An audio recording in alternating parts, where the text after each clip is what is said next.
Everybody, welcome back to my YouTube channel. Today in this video I'm talking about Humbl stock.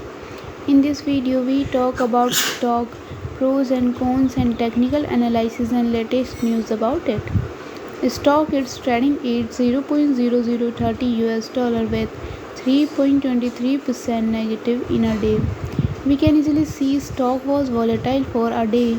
The volume of stock was recently not high, so the fundamental Humbl stock is much not better for today. Before buying and selling the stock, please consult your financial advisor.